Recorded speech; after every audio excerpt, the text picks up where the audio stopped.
Otieno.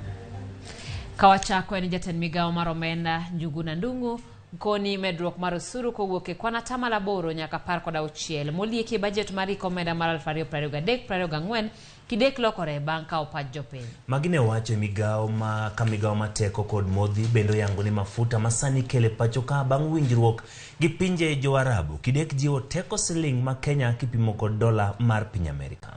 Joja oko ni giler mathoth kowuok Mombasa. Jatend Migao mochung'ne teko kod modhi e pacho ka Davis Chirchir kaachiel kod nyawadgi manie Migao mar omenda Njuguna Ndung'u ne joromo ne meli 2 mane ogoye wath ma Mombasa koting'o tan 100 mar mafuta. Meligo manochako kelo mafuta e pacho ka kowuok e pinje Arabu bang' winjruok e kindgi kod piny Kenya chakre dwe mar 4 higani koro osechopo 6. To kaluwore gi ywak ma jo Kenya osebedo godo bang' Migao mar omenda lieko medruok mar osuru kod kwan atamalo 16 kowuok e kwan atamalo 8, jatend Migao mar omenda koni kwan atamalo no kidek lokore bang' tieko chenro mar kawo pach jopiny masani dhi nyime. The budget propositions and proposals that will be presented will be coming from the conclusions from public participation in terms of their responses and of course the basic propositions. So it will be like what is the conclusion after public participation. Okoni achiel kuom gigo magidwa kete maino eneno ni osuru mag mwandu duto bedo maromre kako machielo bende ok gidwa yombore mabor gi pinje mag libamba ewi kwan osuru michoko. By the way, we discovered that Kenya has the lowest VAT in the region. Other countries have much higher than 16%.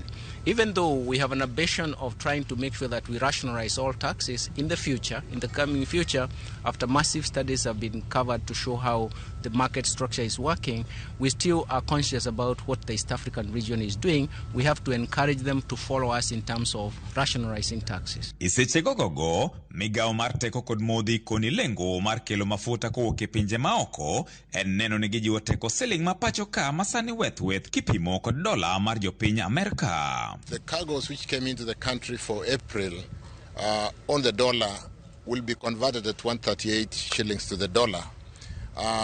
With the stability and the asymmetry on the interbank, we are likely to be converting these ones at 133, 134. And progressively we will possibly be seeing the dollar coming below 130. Magiduto gikone geto neno ni nengo mafuta odok chien e pacho ka. The pump price is today more impacted not by the Platts prices which have been coming down or going up, but more by the volatility of the shilling, which went all the way to 147. And we are going to see pump prices declining.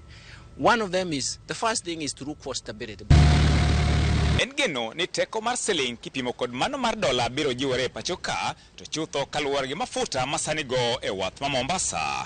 George Aoko, Ramogi TV, Mombasa. Jatend piny Kenya William Ruto dok